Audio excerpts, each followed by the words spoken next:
தாரகாசுரன் கஸ்யப முனிவரின் மனைவியான திதியின் வழியிலான ஒரு அரக்கன். அவன் கடுமையாக தவம் செய்து பிரம்ம தேவரை மகிழ்வித்தான். பிரம்ம தேவரும் அவனுக்கு சிவபுத்திரன் ஒருவரால் மட்டுமே அவனை வீழ்த்த முடியும் என்று ஒரு வரம் வழங்கினார். இந்த வரத்தினால் தேவர்கள் திகைத்தனர். ஏனெனில் சிவபெருமான் தவத்தில் இருந்ததை பயன்படுத்தி தாரகாசுரன் தேவர்கள் மீது பல அட்டூழியங்களை செய்தான். எந்த தேவரும் அவனை வெல்ல முடியவில்லை. அவன் தேவர்களை தோற்கடித்து சொர்க்கத்தை கைப்பற்றி தேவர்களின் பெருமை மற்றும் யாகங்களை அழித்தான். இந்திரன் உள்ளிட்ட அனைத்து தேவர்களும் அவனிடம் அடிபணிய வேண்டிய நிலைக்கு வந்தனர். தேவர்கள் சிவபெருமானிடம் ஒரு புத்திரனை அளிக்க வேண்டுமென வேண்டினர்.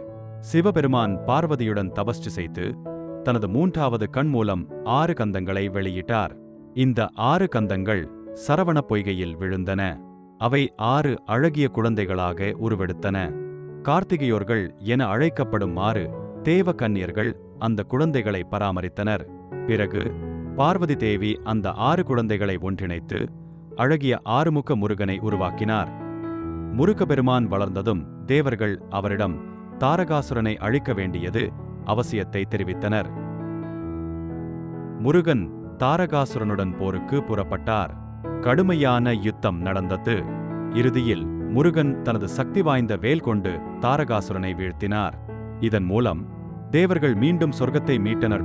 அரக்கர்களின் அதிகாரத்தை முறியடித்து தெய்வீக சக்தியை நிலைநாட்டினார் முருகப்பெருமான். முருகப்பெருமான் வேல் மற்றும் ஞான சக்தியின் அடையாளமாக மாறியது.